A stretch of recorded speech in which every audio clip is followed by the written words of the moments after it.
years, he came under the conviction that God was calling him to the gospel ministry. In 1980, with his wife Carol and several children, he moved from Iowa to Grand Rapids in order to return to college and complete his pre-seminary requirements. In 1982, he entered the Protestant Reformed Seminary, graduating in 1986. Professor Dykstra was ordained into the ministry of the Protestant Reformed Church of Dune, Iowa, where he served from 1986 to 1995. In 1995, he accepted the call from the Hope Protestant Reformed Church in Walker, Michigan. In 1996, he accepted appointment by the Synod of the Protestant Reformed Churches to teach New Testament and church history in the Protestant Reformed Seminary. It gives me great pleasure to turn the podium over to my colleague and friend, Professor Russ Dykstra. He will speak to us on Calvin as church reformer. Professor Dykstra.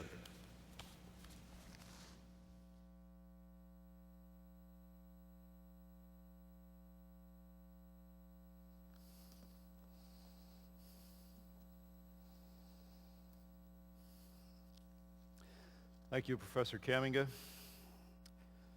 I have the privilege tonight of introducing to you the man, John Calvin, and his work. A man raised up by God in one of the darkest hours of the whole of the history of the church, the time of the Reformation, just prior to which the church was immersed in false doctrine and every form of corruption. Could a higher honor be given to a man than to be a reformer of God's church? The church that God loves so much that he sent his son to purchase that church with his own blood. A church that is so important to God that Jesus Christ, his own son, is set at the head of that church to guide, direct, defend that church that God loves eternally. When God's church on this earth apostatizes and falls into horrible corruption of doctrine and practice, then God raises up reformers to restore his church. That man that God calls has a very high and lofty position. Such is John Calvin. God ordained Martin Luther to be the first, the one that would destroy the false doctrine, would expose the evils of the church in a way no one had to that point, and then to begin the work of building the church. But then God ordained John Calvin to continue that work and to set the church firmly upon the foundation and build up upon the work of Martin Luther. My goal tonight is to acquaint you with this man, John Calvin, his life and work. And as such, there will be some overlap with some of the things that Professor Gritters talked about this afternoon. Nonetheless, my focus is different. His focus was to show what a faithful pastor he was and how, as a pastor, he is an example to all Reformed pastors.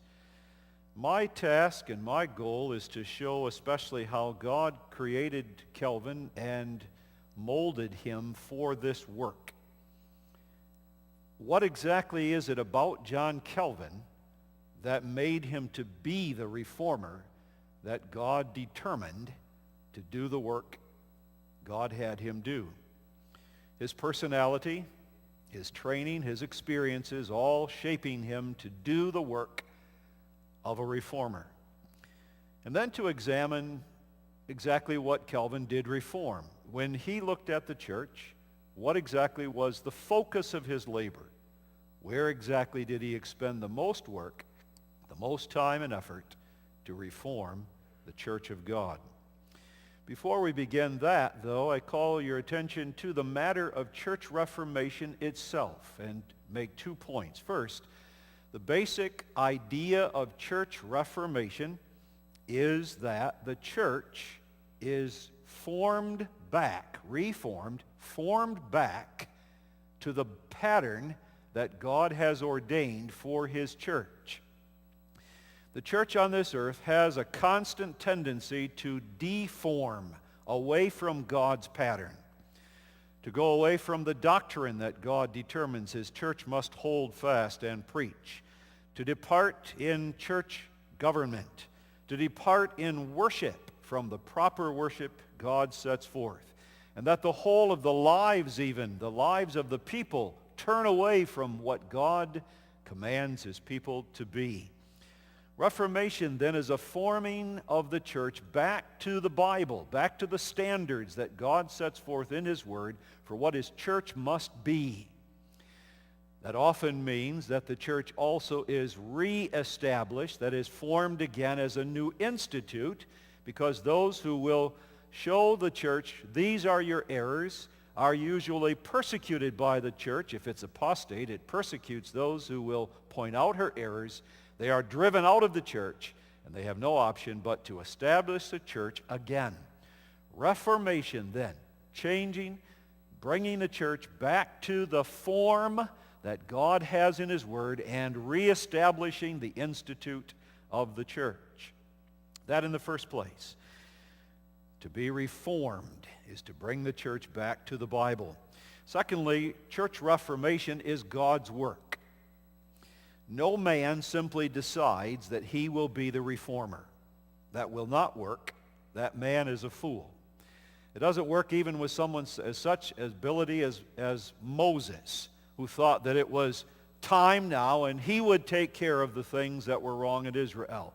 God is the one who determines the time and the man for reforming his church. He determines the man, forms him according to the need of the hour, his personality, his strengths and weaknesses, his character, his family, everything about the man God determines.